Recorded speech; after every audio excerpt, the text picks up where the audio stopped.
Meno Warriors. Today we're talking about creatine myths and answering some questions. Over the last few weeks, I've dived into the benefits of creatine for menopausal women, specifically how creatine can help improve sleep, can help improve depression, can help stave off the risk of developing Alzheimer's.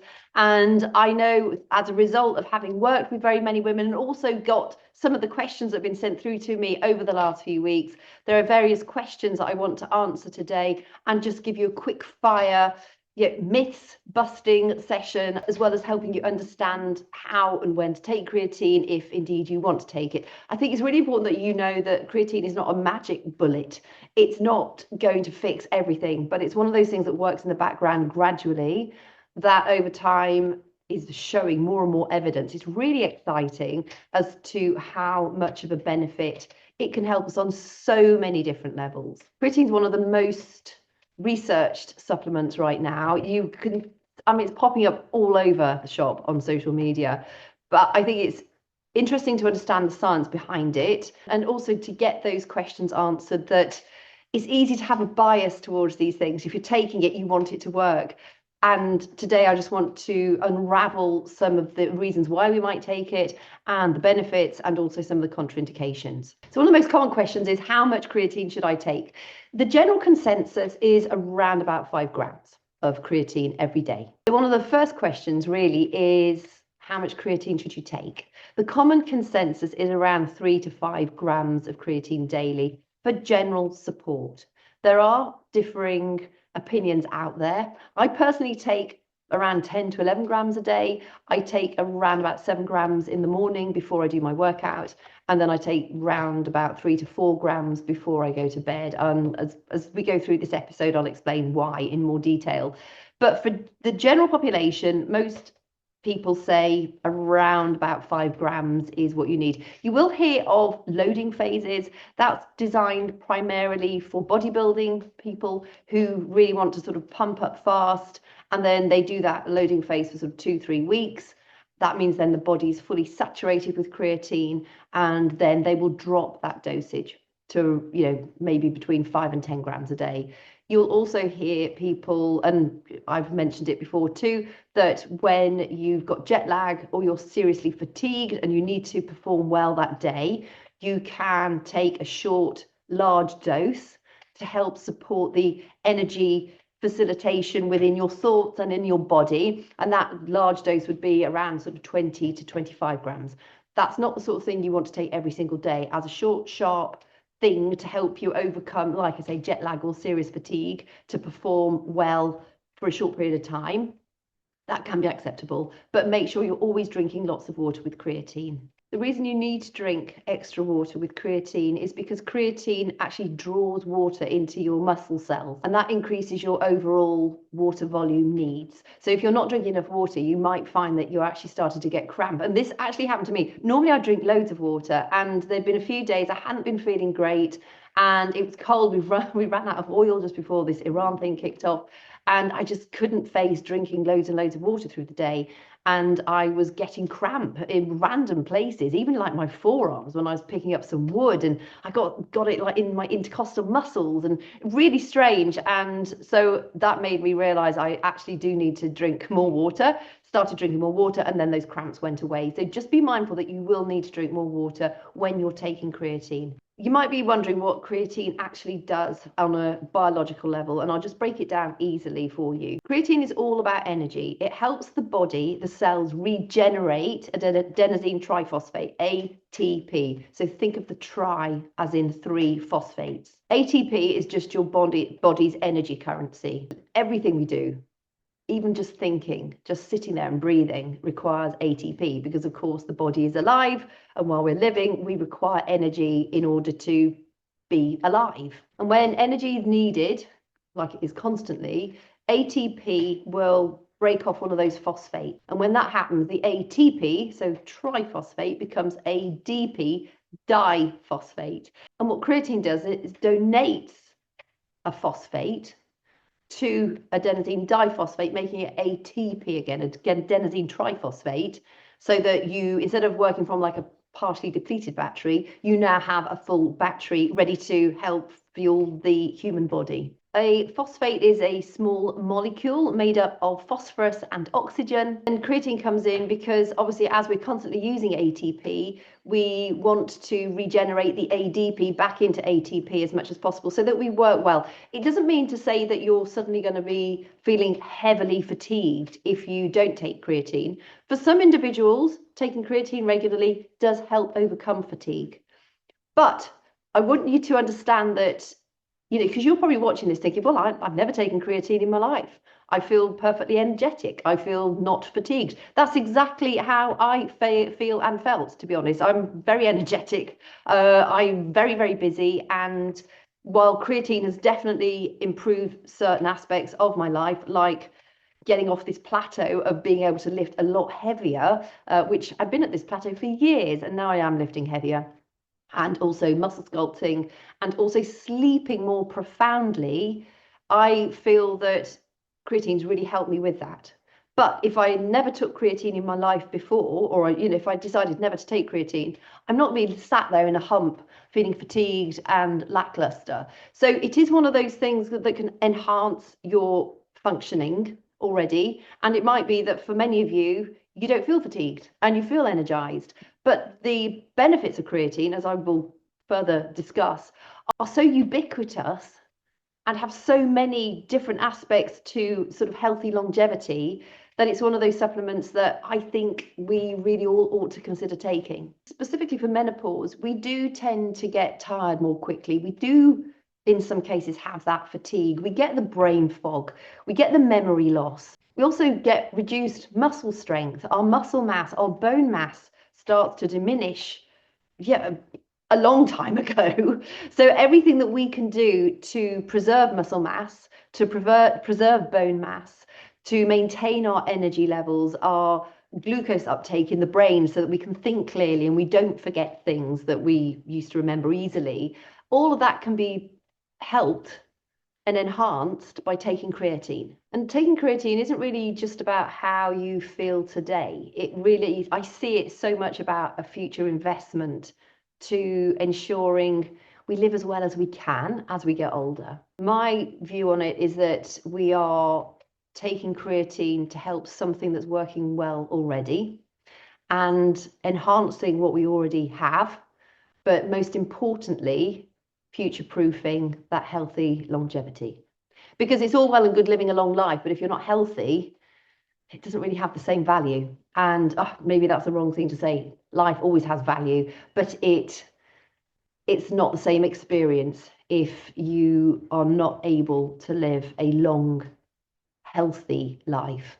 So creatine, yes, you take it every single day, and it's one of those things that will cumulatively build up. So you don't need to load it, like I mentioned earlier, that some bodybuilders do. Just start taking 3 to 5 grams every day, and your body will gradually saturate itself with creatine. We do make creatine ourselves naturally, around about 3 grams a day, but that gets absorbed really fast with the energetic processes that the body requires.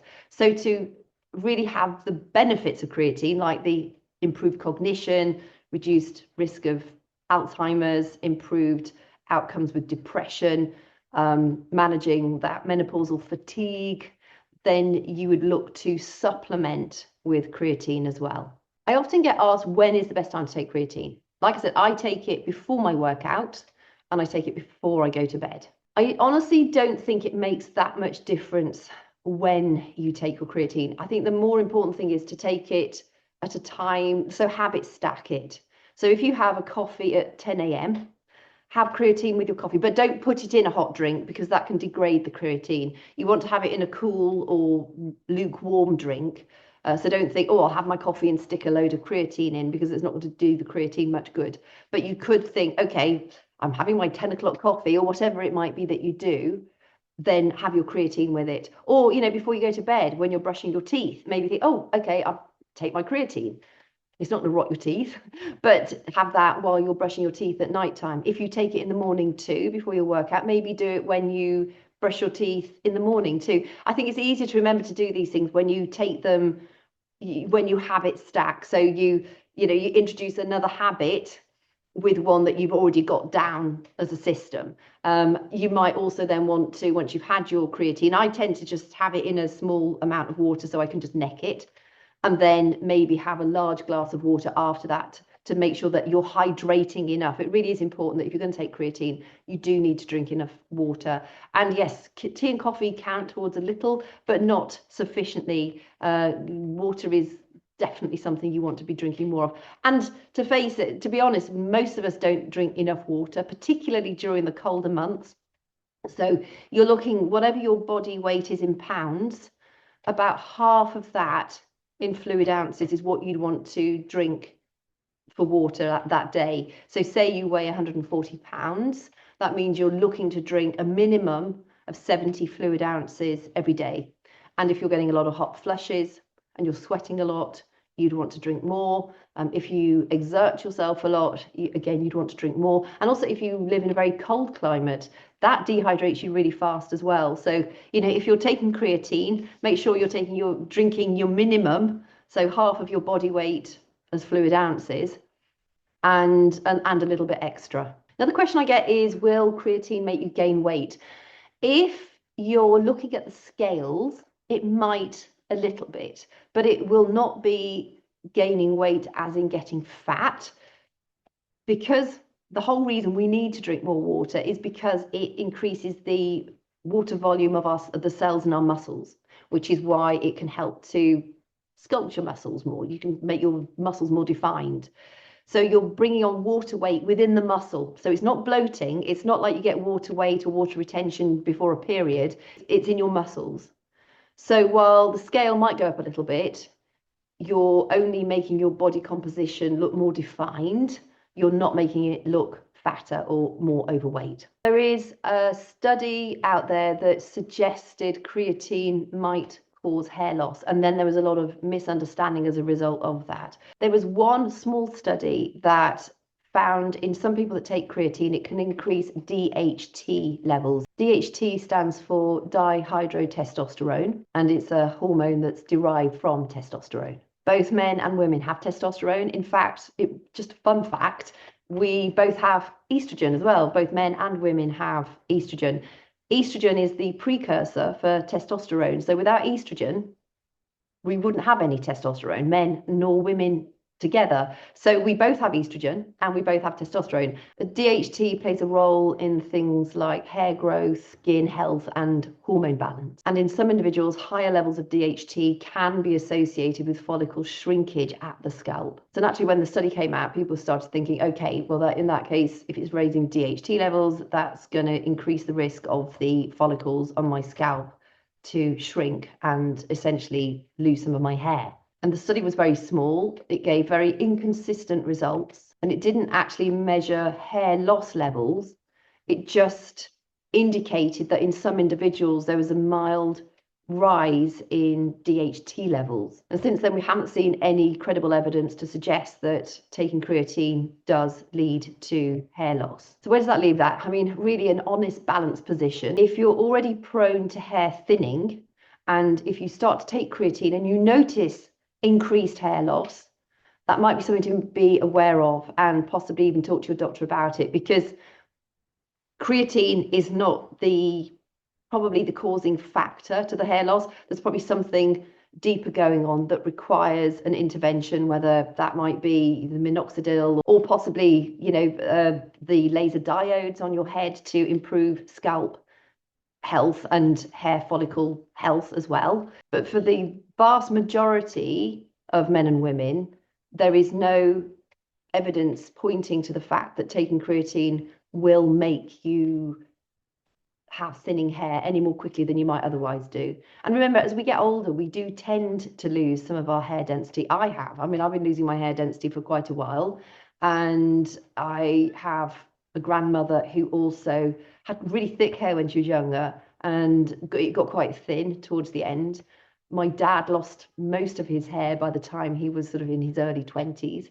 So, I know in my family, my genetics suggest that, my hair will get a little bit thinner. I have other female members of my family and they've got loads of hair, not thick hair, but they've got a lot of very fine hair.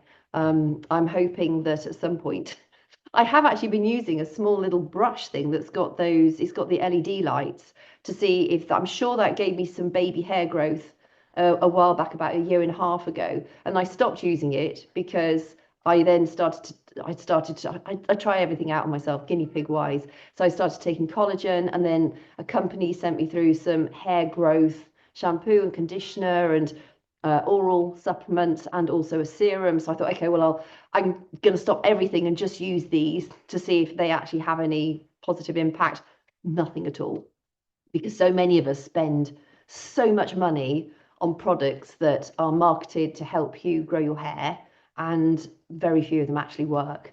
So I'm now back using that little hairbrush with the LED lights to see if that actually does have some impacts. I'm pretty sure last time I started using it, I did notice baby hair growth. And if that is the case, I might actually invest in one of those laser diode caps. I'm not there yet. Oh, hello, Pujan. It's my cat, if you can hear him in the background. So I'll keep you posted on that. But just going back to creatine, if you're getting hair thinning, it's probably signifies another underlying issue. And I think when you consider the benefits of creatine on the whole, I would still take, I'm like I say, I take creatine every day, and I know my hair is thinning. I don't think creatine is causing my hair to thin. I think that's more of a genetic thing. The other question we see out there a lot is, does taking creatine affect your kidney function? Because it raises the creatinine levels in the body. Creatinine is a waste product which the body creates when it breaks down creatine. Remember, we do make creatine naturally as well. And if we're taking a creatine supplement, then naturally we have slightly higher creatinine levels in the body, because it's a metabolic waste product of using creatine in the body. And while high creatinine levels can signify kidney dysfunction, in this case, it's a byproduct of taking creatine orally, not an inability of the kidneys to filter waste. So it's important that you understand that, because then that creates that clarity around, okay, if you've got renal dysfunction, kidney failure, or renal problems, that might be signified by higher creatinine levels in the body. But also by taking more creatine, you're naturally going to have more creatinine in the body, because it's a metabolic byproduct of using creatine in the body, which does not indicate it's a kidney failure when you're taking it as a supplement. It just means that you're taking creatine, so you're likely to have more creatinine in the body because of the fact that you're taking more creatine, not the fact that your kidneys are not functioning correctly. So I hope that's clear. Contraindications, i.e., should you be cautious around taking creatine? If you're pregnant or breastfeeding, I would always get that signed off by your doctor to make sure that they're happy with you taking creatine as a supplement. If you have bipolar disorder, taking creatine as a supplement, generally at higher levels, has been linked to increasing the risk of manic episodes if you have bipolar disorder. And if you're ever on medications, you should always check before adding any kind of supplement, because we always talk about omega-3s being one of the main supplements we should all be taking, because very few of us eat enough fatty fish or omega-3 rich foods. But omega-3s are not the greatest thing if you're taking blood thinning products. And a lot of the population is on blood thinners. Omega-3s and blood thinners do not go hand in hand. So whatever supplement you think about taking, if you're already on other medications, just make sure that they're not going to interact with what you're currently taking. Next is side effects. If you struggle with digestive sensitivity, it might be that when you start to take creatine, you get a little bit of digestive disturbance, a little bit of bloating, and you can help combat that by drinking plenty of water in any case. But if you're just new to taking creatine, maybe take 3 grams daily, but have a gram in the morning, a gram at lunch, and a gram at the end of the day. And do that for 2 to 4 weeks until your body gets used to you taking that supplement. And then you can increase that, maybe 2 grams in the morning, 2 at lunch, 2 at the end of the day. And then that's giving you actually quite a healthy creatine supplement dosage.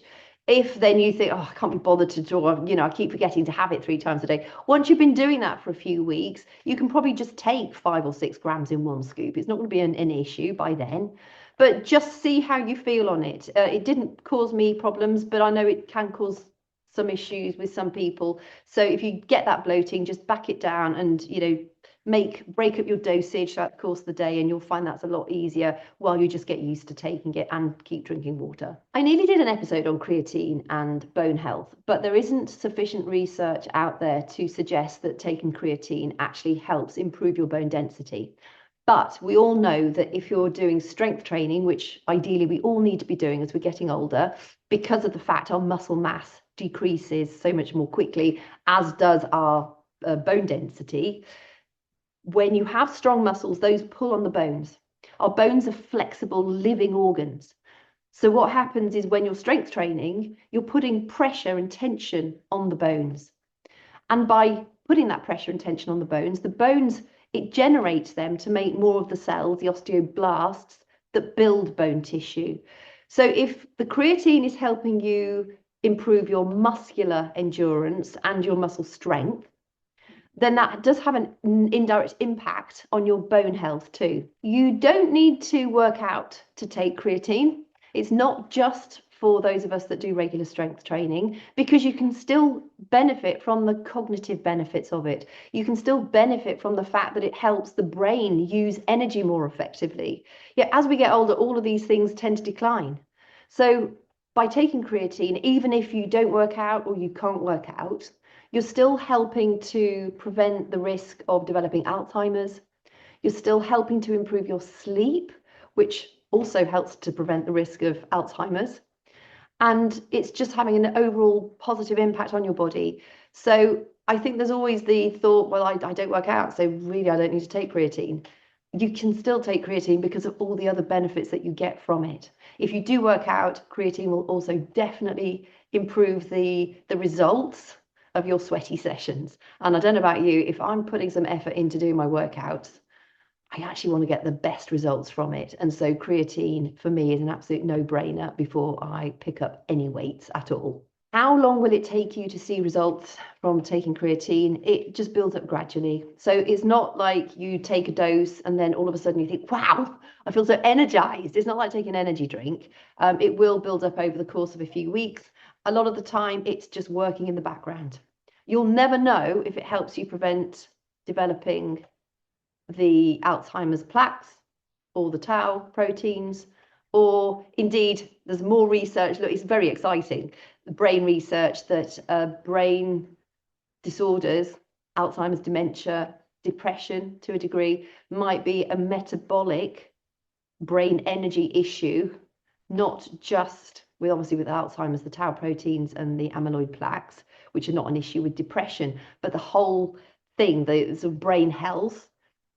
Creatine helps to support brain energy function. And in anything to do with our brain health, that metabolic turnover, the brain energy function, is incredibly important. So you may never know whether it helps you prevent mental health problems or developing Alzheimer's. I don't need to know at the end of my life that it did help me prevent that, but it's nice to know that I'm actually taking active steps now to help prevent those things developing as I get older. Another question I get is what type of creatine to take. Creatine monohydrate. Try and find a brand that has lots of positive reviews. I get my creatine monohydrate from Momentous via the Health website in the UK, HEALF. Momentous, you can get it direct, I think, in the States and Canada. And also Creapure is a slightly purer way of creating creatine monohydrate. It's a German brand name, Creapure is. So it's a little bit more pricey, but if you have the budget and if you have a slightly sensitive digestive system, Creapure might be the way to go. I also get creatine from My Protein, and that also seems to be a really good quality creatine. So I would either get from Momentous or My Protein. Momentous is a little bit more pricey, but they offer a subscription option, and it's not obvious on their website that you can get the 90-day creatine tub through the subscription. But if you call them or email them, they will do that for you, because that's exactly what I do. I think it just shows the 30-day tub for the subscription. And that brings the price down quite a lot as well. Because if you're going to be taking it regularly, I think having the subscription is quite handy, because then you never run out of it, and you benefit from the better price. So creatine is right now one of those most researched supplements, and I really hope they keep pouring time and energy and money into researching creatine, because the side effects are so minimal for the vast majority of people, and the benefits are so profound. You might hear in some instances people talking about taking a larger dose for the mental health benefits. And I think there's two camps on it. If you take more creatine than you need, you're just going to wee it out. So that then becomes a much more expensive supplement. The general consensus on the vast majority of people who specialize in women's health talk around about 5 to 8 grams daily to make sure that you get the cognitive benefits as well as the physical benefits. There are the other people that say, no, you need to take a higher dosage for the brain to have some of the creatine that's left over, because when you take creatine, your muscles absorb it all first, and then whatever's left over goes to the brain. The brain doesn't need an awful lot of creatine, and to get anything through the blood-brain barrier is pretty tricky in any case. The body's very clever at regulating what it needs. So if you're taking huge dosages, it's not like you're going to think, wow, my brain's going to be on super steroids. It won't. You'll just pee it out. So I think we need to wait for the evidence to come back on that one. It still seems to be one of those that there's no conclusive evidence as to the right dosage to take for cognitive benefits as well as the muscular benefits, which is why I take a slightly higher dosage than the general recommendation of around about 5 grams a day. If it turns out that 5 grams is absolutely adequate, I will probably knock my daily dosage down, because technically I'll be peeing it out. But I've not noticed any negative side effects, and I do certainly think it helps with my sleep, the quality of my sleep before I go to bed. And I'm definitely noticing I'm able to lift more than I've lifted for years and years and years if I take it before my workout as well. So that dosage for me, 7 grams in the morning, 3 grams at night, seems to be working really, really well. But we'll just have to keep our ears to the ground. Needless to say, as soon as I come across any more research that is worth sharing, I will be sharing it on here. I think it's a fascinating supplement. I think the health impacts are huge for all of us, and it's a low-cost supplement, and it would definitely feature in my top 3 supplements to take on a daily basis. I think I might be doing that next week. I nearly did it this week, and I thought, actually, I want to just finish off this sort of creatine series. I will link the other videos in the description box below that I've discussed recently. But I also did creatine and the benefits of sleep here, creatine and how it can help with depression. I'll link that here. Creatine in menopause in general. I'll link that here. And creatine in helping to prevent the onset of Alzheimer's disease. I will link that here. So that's lots. Sorry to suddenly pour them on you, but I will link them in the box below as well. If you've got any questions, put them in the comments box below. It might be, if there's loads of questions that I've still not answered, I will do another episode, a part 2 of this one, and we can cover those questions too. I read all the comments, and also be really interested to hear if you're taking creatine and have you noticed any benefits. If you are taking it, what dosage are you taking? Because that would also be really helpful for other viewers of the video. If you found it helpful, please give it a thumbs up, consider subscribing to the channel, and thank you so much for your company, and I will look forward to chatting with you again next week.